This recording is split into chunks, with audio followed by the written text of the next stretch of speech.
वकील साहब ने शिकायत दर्ज कराई है तो जवाब भी बनता है। पहले तो माफ़ी इस बात के लिए कि आपको 2 घंटा बैठना पड़ा और आप घर देर से जाएंगे। हमको तो घर जाना नहीं है, हमको तो यहीं रहना है। आपके लिए शनिवार है, हमारा होली भी आप ही के गांव में यही बीतेगा और हमारे साथ सैकड़ों लोगों का होली, दिवाली, छठ, हम लोग की भी इच्छा है कि शाम में जाएं और आपके जितना सुंदर घर न भी हो तो हम लोग का भी घर है जहां अपने परिवार, हमारे भी बच्चे, जहां हमें भी जाना है उसको छोड़ कर आएगा। लेकिन ये इस बात के लिए एक्सक्यूज नहीं है कि क्यों लेट है। लेट इसलिए नहीं है कि हम कहीं बाहर से आ रहे हैं। आपको मंच है दिया, आपकी इच्छा हुई, आपने 15 मिनट बात करी, किसी दूसरे सज्जन की इच्छा है उसने 2 मिनट बात करी। हमारा ये दबाव नहीं है, ये मेरा मंच नहीं है जहां मैं ही बोलूं।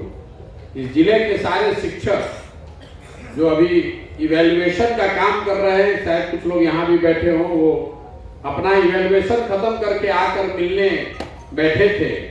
अब किसको रोका जाए? उनको पहुंचना था 5 बजे, वो पहुंचे 6 बजे और 6 बजे से हर शिक्षक के बाद पास कुछ बोलने के लिए है तो किसका माइक रोक ले। लेकिन ये आपका कहना ठीक है, हम लोग को और बेहतर होना चाहिए।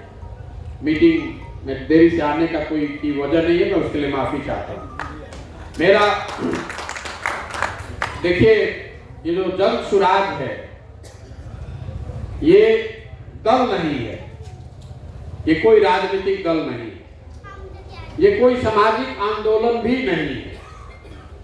बहुत लोग के बुझाता कि दल नहीं के तो आंदोलन करता, कुछ लोग के बुझाता कि आंदोलन करके दल बनावता। ये दोनों में कुछ भी नहीं, ना ये दल है ना आंदोलन है। ये एक प्रयास है, जो बात आप लोगों ने कही कि समाज की मदद से एक नई राजनीतिक व्यवस्था बनाई जाए। क्योंकि जो राजनीति है, जो राजनीतिक व्यवस्था है, जिसमें राजनीतिक दल उस पूरे व्यवस्था का एक हिस्सा मात्र है। दल पूरी व्यवस्था नहीं है, राजनीतिक व्यवस्था का एक छोटा हिस्सा है। तो ये प्रयास है कि समाज की मदद से एक राजनीतिक व्यवस्था बनाई जाए, जिसमें दल बने तो उन लोगों के द्वारा बनाया जाए जो समाज के सही लोग हैं, जो समाज को सुधारने का जज्बा जिनके अंदर है, जिनके अंदर काबिलियत है। होगा कैसे? वो उस प्रक्रिया पर निकले हैं, रास्ते पर चले हैं। आपने ठीक कहा, यात्राएं तो बहुत हो रही है, ये कोई यात्रा ही नहीं, इसमें कोई किलोमीटर फिक्स नहीं है। हमने ये नहीं कहा है कि हम कितना किलोमीटर चलेंगे, कि कितने दिन में करेंगे। हमने शुरू में लिखा था 3500 किलोमीटर, अभी लिखा है 4500 किलोमीटर। 1600 किलोमीटर हम चल चुके हैं और सिर्फ 4 ही जिला हुआ है। हमने शुरू में तय किया था कि 1.5 साल लगेगा, 6 महीना हो गया। हम इतने बेवकूफ हैं कि 4 ही जिला में फंसे हुए। हमसे जो ज्यादा होशियार यात्रा करने वाले लोग हैं, हमसे बेहतर समझ वाले लोग हैं, देखिए राहुल जी ने 6 महीने में पूरे देश की यात्रा कर डाली और नीतीश कुमार तो इतने होशियार हैं कि 1 महीना में पूरे राज्य की यात्रा ही नहीं की, इसका पूरा समाधान भी कर दिया। सिर्फ हमको और आपको और हमारी स्थिति नहीं बदली, बाकी उन्होंने सारा समाधान कर दिया। मैंने उनका प्रेस कॉन्फ्रेंस सुना तो उन्होंने कहा कि बहुत अच्छा हुआ, सब कुछ हम लोगों ने देखा, सब कुछ ठीक कर दिया। तो उतनी समझ तो मुझे है नहीं। पदयात्रा समाज को जानने और समझने का एक तरीका, एक माध्यम है। पदयात्रा करने से बिहार नहीं सुधरेगा, पदयात्रा करने से बिहार की गरीबी, भ्रष्टाचार, शिक्षा, ये सब नहीं, कुछ नहीं सुधरने वाला। हम 5000 किलोमीटर चले या 50,000 किलोमीटर, पदयात्रा इसलिए कर रहे हैं कि जिस समाज के बेहतरी के लिए प्रयास करना चाहते हैं, कम से कम जाकर उसको एक बार अपनी आंख से देखें कि उसकी परेशानी क्या है। ये जाकर देखें कि आपके बच्चे जिन विद्यालयों में पढ़ते हैं, उन विद्यालयों की दशा क्या है। जब आप बीमार पड़ते हैं, जिस अस्पताल में जाते हैं, उस अस्पताल में दवा और डॉक्टर है कि नहीं। कई बार हम लोग जैसे पढ़े लिखे समझदार लोग, जिसको अपने आप को हम लोग समझदार कहते हैं, हम लोग को यह भ्रम हो जाता है कि हम ही लोग को सब पता है।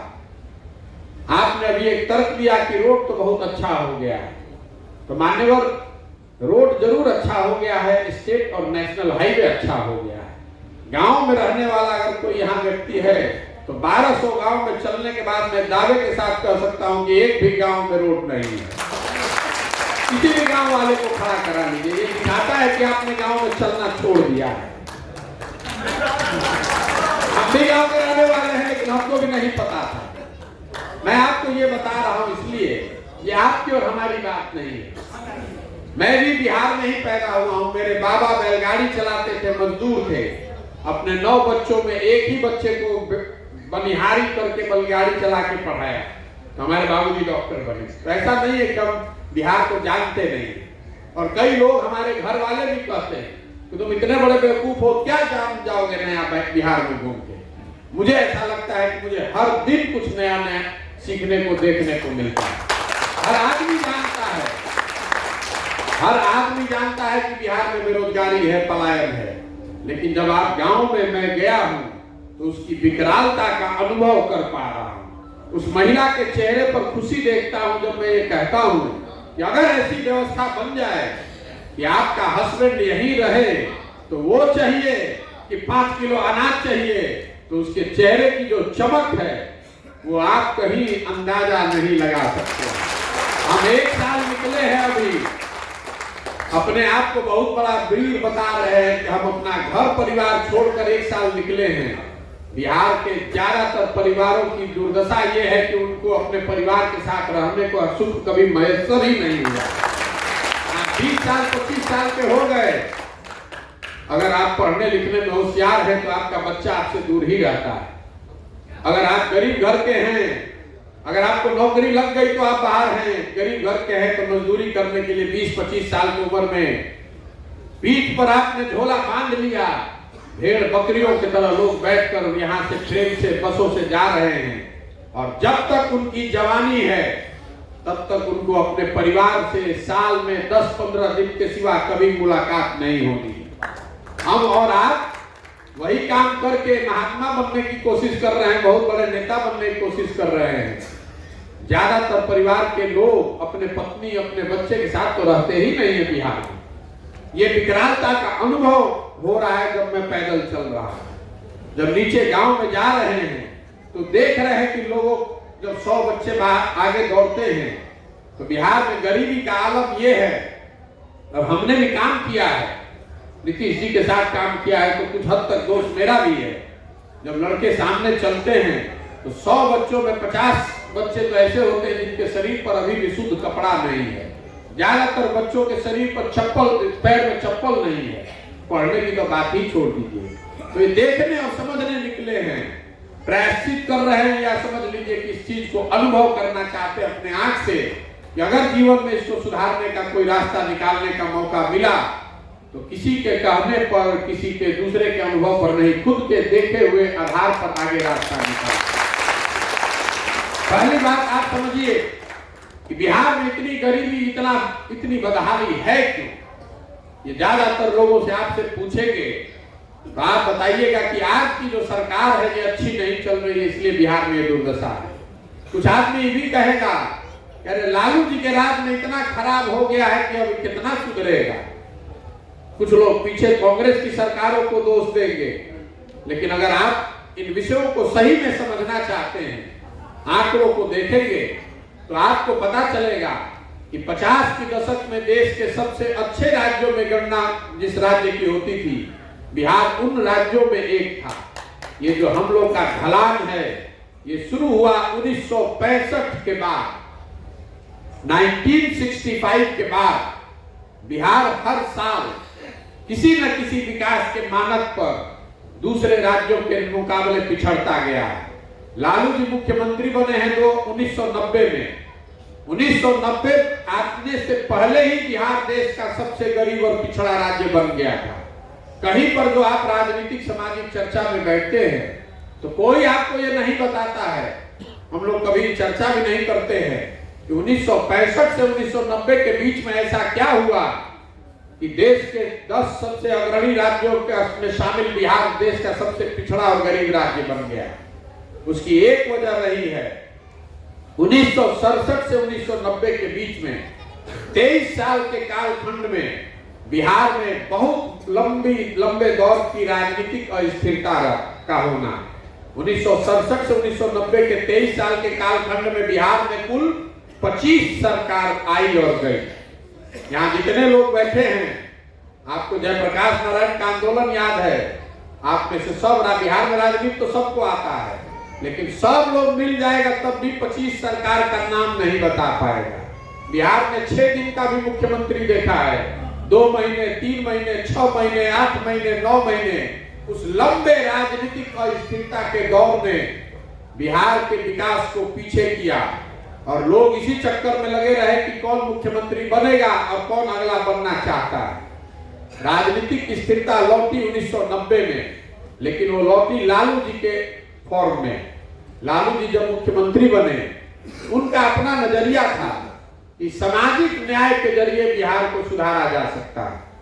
और जो लोग बिहार के जमीनी हकीकत से वाकिफ हैं, उनको ये मानने में गुरेज नहीं होना चाहिए कि लालू जी के राज में शुरुआती सालों में जरूर समाज के वंचित समाज के लोगों को आवाज मिली, इसमें मानने में कोई दिक्कत नहीं है। लेकिन लालू जी की अज्ञानता कहिए या उनकी राजनीतिक चतुरता कहिए, जिन वर्गों को लालू जी ने आवाज दिया, उन वर्गों को लालू जी ने शिक्षा नहीं दी, उन वर्गों को उन्होंने भूमि नहीं दिया, उन वर्गों को उन्होंने पूंजी नहीं दी, उनको सिर्फ अपना आवाज लगाने वाला समर्थक बनाकर रखा। उसके बाद आपने देखा दौर नीतीश कुमार का। नीतीश कुमार के 17 साल के कालखंड को आप 2 भाग में बांट दीजिए। पहला दौर 2005 से 2012 और 13 का, जब आपको हमको बिहार के करीब करीब ज्यादातर लोगों को बिहार सुधरता हुआ दिखा। इसलिए दिखा कि इतना अंधेरा था लालू जी के राज में, ये छोटा सा दिया भी आपको ज्यादा प्रकाशमान दिखा। और दूसरा, कुछ जमीन पर काम हुआ भी, तो आपको वो जो सुधार दिखा, एक वो आशा जगी। वो इसलिए जगी कि उस समय इस राज्य में पहली बार राजनीतिक स्थिरता लौटी। जो 2 दल मिलकर काम कर रहे थे, उन्होंने समाज में विकास को मुद्दा बनाकर 7-8 साल शासन चलाया। लेकिन 2012 में जब मोदी जी का प्रादुर्भाव शुरू हुआ देश में, उसका एक अनवांटेड खामियाजा बिहार के लोगों को भुगतना पड़ा कि मोदी जी के राइज के साथ, मोदी जी के उदय के साथ बिहार में राजनीतिक और स्थिरता फिर से वापस आ गई। जो नीतीश कुमार एनडीए की सरकार ठीक चल रही थी, वो पहली स्थिरता शुरू हुई, नीतीश जी ने एनडीए छोड़ा। मैं सही गलत की बात नहीं कर रहा हूं, सिर्फ आपको ये बता रहा हूं कि कैसे राजनीतिक और स्थिरता से विकास की कीमत चुकानी पड़ती है। नीतीश कुमार वही हैं, बिहार वही है, व्यवस्था वही है। लेकिन 2005 से 2012-13 का नीतीश कुमार का कालखंड और 12 से 22 के कालखंड में जमीन आसमान का फर्क है। ये फर्क इसलिए है कि 2012 से 2022 के बीच में नीतीश कुमार की ये पहली नहीं, दूसरी नहीं, तीसरी नहीं, 6वीं सरकार है। 10 वर्ष में 6 सरकार हो गई। 12 में उन्होंने भाजपा को छोड़ा, तो फिर विकास चला गया हाशिए पर, इस चिंता में रहे कि माइनॉरिटी की सरकार कैसे चलेगी। 14 में लोकसभा में उनकी पार्टी हार गई, तो उन्होंने पद से इस्तीफा देकर मांझी जी को बना दिया, तो 9 महीना वो सरकार चली। फिर उनको लगा कि मांझी जी के आने से तो पूरा ही गड़बड़ हो गया, फिर वापस आए, ये तीसरी सरकार हुई। फिर महागठबंधन बनाकर लड़े, वो 4थी सरकार 15 में। 17 में पुनः भाजपा में चले गए, वो 5वीं सरकार। और अभी फिर वापस जीतने के बाद भाजपा के साथ राजद में चले गए, ये 6वीं सरकार। नीतीश कुमार वही हैं, बिहार की व्यवस्था वही है, लेकिन राजनीतिक अस्थिरता की कितनी बड़ी कीमत चुकानी पड़ती है, ये आज के दौर से आप अंदाजा लगा सकते हैं कि 65 से 90 के दौर में क्या हुआ होगा। जो आदमी नेता है, उसकी चिंता यही है कि उसकी कुर्सी किसी तरह बची रहे। तो इस बात को समझिए कि बिहार की जो गरीबी है, बिहार का पिछड़ापन है, ये किसी एक दल का, किसी एक व्यक्ति का प्रभाव नहीं है, ये लंबे समय का अंडर परफॉर्मेंस है। 50-60 साल से हम लोग पीछे छूटते जा रहे हैं। इसीलिए अगर कोई व्यक्ति खड़ा होकर कहता है कि हम बिहार को सुधार देंगे, तो लिख कर रखिए, दो ही बात हो सकती है। या तो वो आदमी इतना बड़ा मूर्ख है कि उसको समझ नहीं है कि बिहार की समस्या कितनी बड़ी है, या फिर वो सिरे से सबको मूर्ख बना रहा है, जीतने के बाद वो भी कुछ कर नहीं पाएगा। आप सुधार ही नहीं सकते, क्योंकि समाज के स्तर पर जब तक प्रयास नहीं होगा, यहाँ कौन ऐसी समस्या है जो लोग जानते नहीं, सबको मालूम है क्या समस्या है। आपकी नजर में भ्रष्टाचार है, किसी के नजर में शिक्षा है, किसी के नजर में चिकित्सा है, किसी के लिए सड़क महत्वपूर्ण मुद्दा है, किसी के लिए रोजगार मुद्दा है, लेकिन सबको जानकारी है। आप पहले ये समझिए कि ये सब जानकारी के बावजूद आप और हम बिहार को सुधार क्यों नहीं पा रहे। सुधार इसलिए नहीं पा रहे हैं कि बिहार में गरीबी से निकलने के जो 3 रास्ते हैं, मूलभूत रास्ते, वो तीनों रास्ते बंद हैं। पहला रास्ता है शिक्षा। अगर आप पढ़ाई लिखाई आपका बच्चा कर ले, आप गरीब घर के हैं, अगर आपका बच्चा पढ़ लिख जाएगा, नौकरी मिल जाएगा, तो आप गरीबी से निकल सकते हैं। तो बिहार में तो पूरी तरीके से शिक्षा व्यवस्था ध्वस्त है, ये सबको मालूम है। स्कूल में खिचड़ी बंट रहा है और कॉलेज में डिग्री बंट रहा है, पढ़ाई तो दोनों में कहीं नहीं हो रहा है। तो शिक्षा वाला रास्ता ही बंद है। दूसरा रास्ता ये है कि अगर आप पढ़े लिखे नहीं हैं, पढ़ाई नहीं है, अगर आपके पास खेती योग्य भूमि हो, तो आप खेती किसानी करके आगे बढ़ सकते हैं। तो बिहार में पिछले 70-75 वर्ष में भूमि सुधार को लेकर कोई प्रयास नहीं हुआ। इसका परिणाम यह है कि बिहार में 60% आदमी भूमिहीन है। देश में 38% लोग भूमिहीन हैं, बिहार में 60% लोग ऐसे हैं जिनके पास एक धूर जमीन नहीं है, और जो 40% लोग जो खेती किसानी करते हैं जिनके पास जमीन है, उनमें से 90% मतलब 36% जो लोग हैं 40 में से, वो ऐसे लोग हैं जो 1.5 एकड़ से कम की खेती करते हैं, वो बिल्कुल मार्जिनल किसान है। तो बिहार में 4% आदमी ऐसा है जो खेती कमाने के लिए कर रहा है, जो 36% आदमी है, बाकी का आदमी है या तो खेत में मजदूर है, या खेती वो करता है खाने वाली, कमाने वाली खेती नहीं करता है। वो उतना ही उपजाता है जो उसका बाल बच्चा खा ले। गेहूं उपजा रहा है, उसमें आपने देखा होगा सरसों छींट दिया है ताकि गेहूं खरीदना न पड़े और सरसों का कुछ तेल भी हो जाए ताकि उसको बाजार से तेल न खरीदना पड़े। तो यहाँ पर ज्यादातर जो खेती किसानी करने वाले लोग हैं वो खाने वाली खेती करते हैं, कमाने वाली खेती नहीं करते हैं। कैश क्रॉप का यहाँ कोई सिस्टम ही नहीं है। कैश क्रॉप के नाम पर लोग गन्ना जानते हैं, वो भी मिलों के बंद होने से ज्यादातर लोगों ने गन्ना की खेती भी बंद कर दी है। तो धान गेहूं ही उपजाना है, 1 बीघा में कितना ही धान गेहूं उपजा लीजिएगा, उतना ही उपजाइएगा कि आपका बाल बच्चा खा लेगा। तो ये दूसरा रास्ता आपके लिए बंद है। और तीसरी जो सबसे बड़ी बात है, जो आपकी चर्चा कोई नहीं यहाँ करता है, वो है पूंजी की अनुपलब्धता। बिहार में बेरोजगारी और गरीबी की एक बड़ी वजह यह है, यहाँ लोगों के पास पूंजी नहीं है। इसकी चर्चा आपको कोई नहीं करता। मैं आपको 2 मिनट समय लेकर लंबा थोड़ा समझाऊंगा, लेकिन आप इसको समझिए। बिहार में रोजगार का और गरीबी से निकलने का एक तरीका है कि लोगों के पास पूंजी हो, लोग स्वरोजगार करें। पूंजी लोगों के पास है नहीं। क्यों नहीं है? पूंजी आता कहां से है? समाज में पूंजी आता है जो पैसा आप और हम बचत करते हैं, इस पैसे को बैंक में रखते हैं, और बैंक उस पैसे के एवज में लोन देता है उन लोगों को जो घर बनाना चाहते हैं, स्वरोजगार के लिए कोई काम करना चाहते हैं, गाड़ी खरीदना चाहते हैं, बिजनेस करना चाहते हैं। इसको नापने के लिए, मापने के लिए एक पैमाना है जिसको कहते हैं CD ratio, credit deposit ratio. मतलब कितना पैसा हम लोगों ने बैंकों में रखा, कितना पैसा आपने बैंकों में रखा और बैंकों ने कितना पैसा आपको ऋण के तौर पर समाज को वापस दिया। तो देश में रिजर्व बैंक इसका आंकड़ा जारी करता है, वो उसके आपको पता चलेगा कि ये रेशियो है 70%। मतलब अगर देश के लोग बैंकों में 100 रुपया रखते हैं तो 70 रुपया बैंक वाले जो हैं वो ऋण के तौर पर समाज को वापस देते हैं। बिहार में 1990 में जब लालू जी सरकार में आए तो सीडी रेशियो था 38%, मतलब 100 रुपया बिहार के लोगों ने बैंक में जमा किया तो बैंक ने 38 रुपया लोन दिया। वो जब लालू जी का दौर चला, जब यहाँ जंगल राज की संज्ञा जिसको दी गई, तो सीडी रेशियो घटते घटते हो गया 23%। जब नीतीश जी मुख्यमंत्री बने तो 2004-05 में सीडी रेशियो बिहार में था 23%, मतलब 100 रुपया बिहार के लोगों ने बैंक में जमा किया तो बैंकों ने सिर्फ 23 रुपया ऋण दिया। नीतीश जी के 17 साल के सुशासन में वो वापस बढ़ते बढ़ते अभी हो गया है 40%। तो पिछले साल इसका असर क्या होता है मैं आपको वो समझाता हूं। पिछले साल बिहार की गरीब जनता ने बैंकों में जमा किया 4,21,000 करोड़ रुपया। बिहार की गरीब जनता ने बैंकों में जमा किया 4,21,000 करोड़ रुपया। अगर 70% के हिसाब से बैंकों ने ऋण दिया होता तो बिहार की जनता को 2,80,000 करोड़ रुपया ऋण के तौर पर मिलता, लेकिन मिला कितना?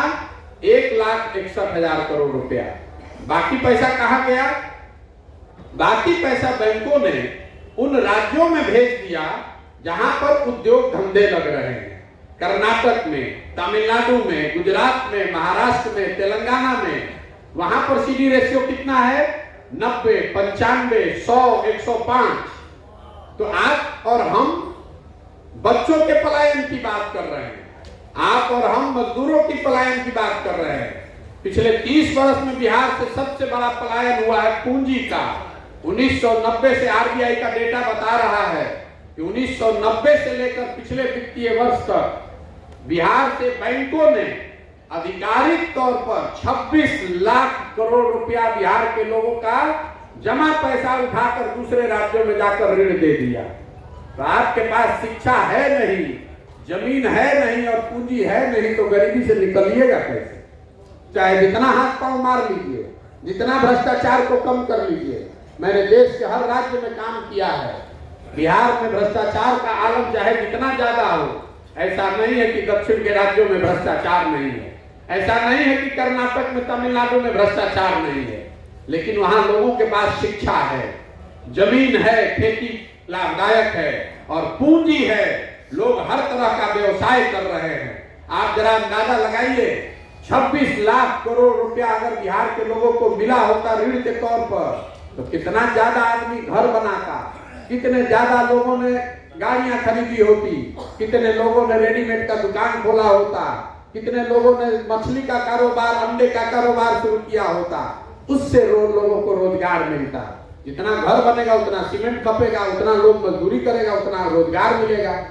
और ये कितनी बड़ी रकम है कि पिछले 30 साल में पूरे बिहार सरकार का बजट ही नहीं है 26 लाख करोड़। और 26 लाख करोड़ हम लोग सोच रहे हैं कोई बाहर से आके यहाँ उद्योग लगाए और आपका हमारा जो पैसा है ये पैसा बैंक वाला दूसरे जगह भेज रहा है। और ऐसा नहीं है कि ये बैंक की स्वतंत्रता है, ये उनकी संवैधानिक जिम्मेवारी है और कमिटी है। मुख्यमंत्री के चेयरमैनशिप में सारे बैंकों को ये जवाब देना पड़ता है कि जो पैसा आप राज्य में जमा ले रहे हैं उसके एवज में लोगों को कितना ऋण दे रहे हैं। लेकिन जैसे बिहार में दूसरी डिपार्टमेंट वाले मुख्यमंत्री की बात नहीं सुन रहे हैं, वैसे बैंक भी उनकी बात नहीं सुन रहा है, तो पैसा वो दे ही नहीं रहा है। और अगर ये पैसा मिलता तो मुझे लगता है कि हजारों की संख्या में लोगों को यहाँ रोजगार मिलता। और इसकी चर्चा बिहार में कोई नहीं करता है। आप फाइनेंस मिनिस्टर से जाकर पूछिएगा, उसको पता भी नहीं है कि होता क्या है, सीडी रेशियो क्या होता है। 26 लाख करोड़ के पलायन के ऊपर अगर आपने कोई लेख पढ़ा हो तो हमको बता दीजिए। आरबीआई रोज इशू कर रहा है अपने ईयरली रिपोर्ट में कि बिहार में हालत खराब है, पैसा यहाँ से बाहर जा रहा है, लेकिन बिहार की सरकार को, बिहार के लोगों को इसकी कोई जानकारी नहीं है और यहाँ लोग इस पर कोई ध्यान ही नहीं देते हैं। अब ये सब बात है, लेकिन इसके बावजूद क्यों हमारी स्थिति खराब है? क्योंकि सब बात जानल जाए, 5 साल बतियावल जाए, लेकिन जहिया वोट होई तो बिहार में तो 4 गो बात याद बा। पहला बात हमार जात का बा, अके हमारा जात पे खड़ा रहो गरे के दिया है।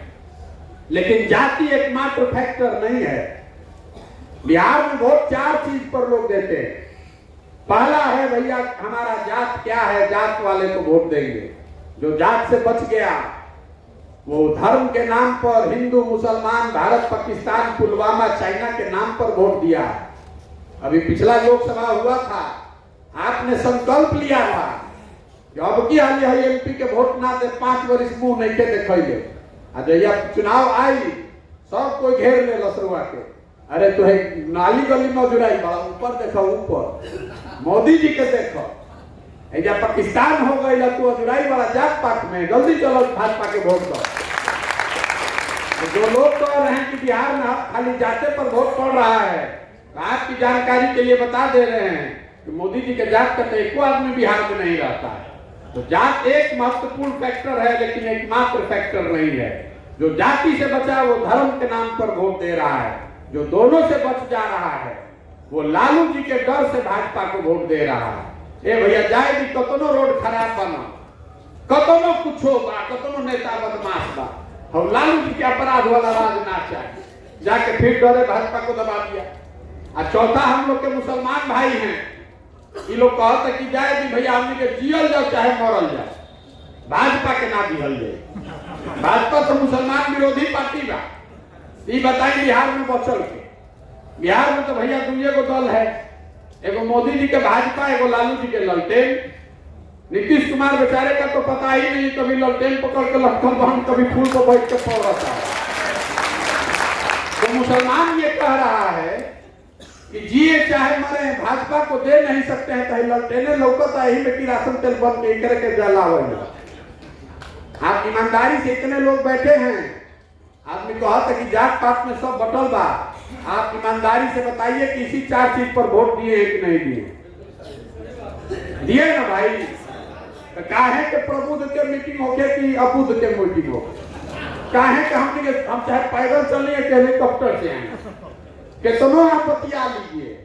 आप जानते हैं, हम जानते हैं, तो बिहार का नेता दल भी जानता है कि बिहार के जनता कतनों बतिया ले, हंस के गा के गरिया के, तो यह कहा बटवा तो यही पर दिहन गया, काहे काम करेगा? इसीलिए नेता काम नहीं करता, क्योंकि उसके मन में हारने का डर ही खत्म हो गया। वो ये गणना नहीं करता है, नेता हम तो लोग के साथ काम किए हुए हैं, वो गणना नहीं करता है कि हमारा स्कूल कितना बनवाए, रोड कितना बनवाए। वो गणना करता है कि अच्छा 15,000 भूमिहार हो जाए 12, 6,000 रोनिया जोड़ लेंगे, 8,000 हो जाए राजपूत एक गांव में पटा ले, है मुसलमान वो नहीं जाए आरजेडी के तेजा पोलराइज कर देते जा, कुल हिंदू बना के हो जाए, यादव लोग के वोट ले लिया जाए। इसी चीज का गणना करते रहता है। ये गलती नेताओं की नहीं है, आपकी हमारी है। नेता जात की राजनीति नहीं कर रहा है। अभी हम बैठे हुए तो मीटिंग में लोग कह रहा है कि नेता हम के जात में बांट दे ले बाबा, ये आपका भ्रम है। नेता आपको नहीं ठग रहा है, नेता आपको बिल्कुल नहीं ठग रहा है। इस बात को आप रिकॉर्ड कर लीजिए। आप जो वोट दे रहे हैं आपको वैसा ही परिणाम मिल रहा है। आपने वोट दिया है जात के नाम पर, तो हर जगह जात के बात लिखे हो। आपने वोट दिया है भारत पाकिस्तान के नाम पर, तो आप टीवी खोल रहे हैं तो आज तक होके या इंडिया टीवी होके हर जगह भारत पाकिस्तान सुनाई देता। आपने वोट दिया है 5 किलो अनाज के नाम पर, 1 किलो चोरी करके 4 किलो अनाज लगा के देते वाला सब। जिस चीज पर भी आप वोट दीजिएगा, कम या ज्यादा वो परिणाम आपको मिलेगा। अगर शिक्षा पर बिहार की जनता तय कर ले कि हमको वोट करना है, आप चाहे वोट किसी भी दल को दीजिए, लेकिन शिक्षा पर चर्चा जरूर शुरू हो जाएगी। तेजस्वी यादव ने झूठा ही वादा करी, तेजस्वी यादव ने पूरी तरीके से झूठा वादा किया कि हम 10 लाख नौकरी दे देंगे, लेकिन झूठा वादा का भी चर्चा तो चला था ना भाई, कि कहले रहा कब देखो। वो भी कह रहा है कि अच्छा देता नहीं, अच्छा 2 लाख दे ली, 20,000 दे ली, प्रयास कर रहा बानी। मुसीबत यह है कि अभी हम लोग शिक्षा के नाम पर, रोजगार के नाम पर, अपने बच्चों के भविष्य के नाम पर वोटे नहीं कर रहे हैं। आप वोट कीजिए, जिसको करना है कीजिए। तो जन सुराज वही प्रयास है, ये दल बनाकर वोट लेने का प्रयास नहीं है। गांव-गांव जाकर ये समझाने का प्रयास है, हाथ जोड़कर लोगों को ये बता रहे हैं कि मेरे भाई, अगर आप अपने और अपने बच्चों की चिंता नहीं कीजिएगा तो कोई दल, कोई नेता आपकी चिंता नहीं करेगा। हर हालत में आपको ही अपने बच्चे की चिंता करनी पड़ेगी। और जो आपका विषय है उस पर वोट दीजिए अपने आप, और चाहे जो चुन कर आएगा अपने आप चीज सुधरेगा। उसके लिए किसी प्रशांत किशोर की जरूरत नहीं है, यही अभियान है। तो आदमी कहता कि अच्छा ठीक बा भैया, तो बुझा गई, तो दल हमनी मिलून कहाँ बा? हमनी मिलून तो विकल्पे नहीं थे। दोनों दल थे, एगो नागनाथ है, एगो सांपनाथ है। जिसको भी वोट देंगे तो कटवे करेगा। आप दल बनाइए, हम दल क्यों नहीं बना रहे? एक आदमी कोई इसको नहीं सुधार सकता है। बहुत आदमी हमने के बुझाई रहना कि मोदी जी आई हम तो सब सुधर जाएगी। 2014 में हम मोदी जी का प्रचार कर रहे हैं। 2012-13 में हम आपको बता रहे हैं, आज बहुत बड़ा जब मोदी भक्त बैठल हो यहाँ 2012-13 में इसी बिहार में, यूपी में लोग मोदी जी का नाम नहीं जानता था। आज वो आदमी हमसे झगड़ा करने को तैयार है। तारा बुझाता है देश के कल्याण मोदी जी करिए। चलो भाई मान लो, ये झगड़ा करे जाओ, मुंह जोर से बहस करने का मतलब नहीं है। मान लीजिए कि मोदी जी ने देश का विकास किया कि नहीं, ये अलग विषय। मोदी जी के प्रधानमंत्री बनने से बिहार का कोई फायदा हुआ कि नहीं, इसको भी हटा दीजिए। यहाँ लोगों को रोजगार मिला कि नहीं, इसको भी हटा दीजिए।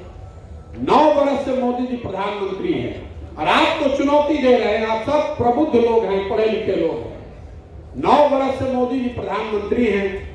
अगर 9 वर्ष में मोदी जी ने बिहार के विकास के लिए एक समीक्षा बैठक किया है, आप मुझे उसका पेपर कटिंग प्रमाण दिखा दीजिए। हम कल से मोदी जी का झंडा लेकर फिर चलेंगे। अरे 9 वर्ष में टीवी वाला कह रहा है कि मोदी जी 14 घंटा 16 घंटा काम करते हैं। 1 घंटा भी उनको नहीं मिला कि बिहार के लिए वो बैठक करें। अब फिर भी हम और आप उछल उछल कर जाकर कमल को वोट देंगे तो गलती मोदी जी का है कि हम लोग का? तो काहे कि ये नेता को झूठो दोष दे रहे हैं? अगर आप, जिस नेता ने आपको 9 वर्ष में वो बैठक तक नहीं किया, अरे हम लोग 40 में 39 को एमपी जिताकर भेजे हैं, हमने क्या वो बैठकों भर वोट नहीं किया देले? इतना तो बुझाए के चाहिए ना भाई। आदमी कहता है कि बुलेट ट्रेन बनता, टीवी में देखा था, हम सीना ठोकता हो। अरे भाई तो बुलेट ट्रेन गुजरात में न बनता? गुजरात में बुलेट ट्रेन बन रहा है जिसका खर्चा है 1 लाख करोड़ रुपया। हम जब गाँव गाँव चलता नहीं, आदमी कहते हैं भैया पैसेंजर के स्टॉपेज एगो हो जाए ना तो बड़ा अच्छा हो जाए। देखिए बिहार की दुर्दशा है। गुजरात का आदमी चल रहा है 1 लाख करोड़ के बुलेट ट्रेन पर, हमनी के मांगत नहीं देखिए एगो पैसेंजर के स्टॉपेज एजा हो जाए ना सिवान में, हमरा के लिख के 20 को आदमी पिटीशन देले मान ट्रेन के स्टॉपेज का क्या हंगामा होता कि ट्रेन स्टॉपेज हो जाओ। तो जब हमनी के दुर्दशा ही है बात, तो के करे के सुधारी? आपने वोट दिया है गुजरात का बुलेट ट्रेन देख के, तो आपको बुलेट ट्रेन गुजरात में मिल रहा है। एक्सप्रेसवे बना था चेन्नई में, आप बिहार का आदमी खुश होता है। तो जब आपको अपने बच्चे की चिंता ही नहीं है, हमको हमारे बच्चे की चिंता नहीं होगी तो दूसरा काहे चिंता करेगा? मोदी जी को भी मालूम है कि बिहार ऐसा ही रहे, तो कभी कम चाहे ज्यादा, ये प्रॉब्लम हो चाहे नहीं, आप वो बोले या ना बोले, हम लोग अपने व्यवहार से दिखा रहे हैं। मोदी जी कहाँ? अच्छा आप ये बताइए कि एक अकेले सूरत शहर में 5 लाख से ज्यादा बिहार का लड़का मजदूरी कर रहा है। आपको हमको ये सोचना चाहिए कि भाई अगर मोदी जी अपने प्रभाव से, प्रयास से सूरत में इतना फैक्ट्री लगवा सकते हैं तो 2-4 फैक्ट्रियां बिहार में लगवा देते, काहे नहीं लगवा रहे? अरे भाई आप लोग पढ़े लिखे आदमी हैं, ये मोदी जी की बात नहीं है। हम लोग बिहार से लेबर के पूरे भारत के सप्लायर हैं। अगर फैक्ट्री यहाँ लग जाएगा तो गुजरात में लेबर कॉस्ट बढ़ जाएगा 25-30%। 14,000 रुपया में 12 घंटा काम करने वाला 2 करोड़ लेबर मिलेगा कहां से? आप देखें कि कोरोना में जिन मजदूरों को मारकर भगा दिया गया, उसी को बस और एरोप्लेन का टिकट देकर वापस बुलाया गया। आज तमिलनाडु में जो घटना हो रही है, क्यों हो रही है? वहां लड़ाई मजदूरी की नहीं है, हम वहां काम किए हुए। वहां लड़ाई इस बात की है कि केरल में, तमिलनाडु में दिहाड़ी मजदूरी अभी आजकल है 600 रुपया 700 रुपया। बिहार का मजदूर जाकर 400 रुपया में काम कर रहा है। तो वहां के आदमी को लग रहा है कि तुम लोग के चक्कर में हम लोग का भी नुकसान हो रहा है, इसलिए मार के आपको भगा रहा है। ये मुसीबत इस बात से है, लड़ाई इसी बात का है। केरल में 701 रुपया आंकड़ा है, देख लीजिए। केरल में 700 रुपया दिहाड़ी मजदूरी है जो खेती किसानी में मजदूरी करने वाला है। बिहार में 196 रुपया है। तो 196 वाला जब जाकर वहां 400 रुपया में काम करता है तो वहां के आदमी को परेशानी होती है क्योंकि उसका नौकरी जा रहा है। जैसे भारत का आदमी अमेरिका में जाता है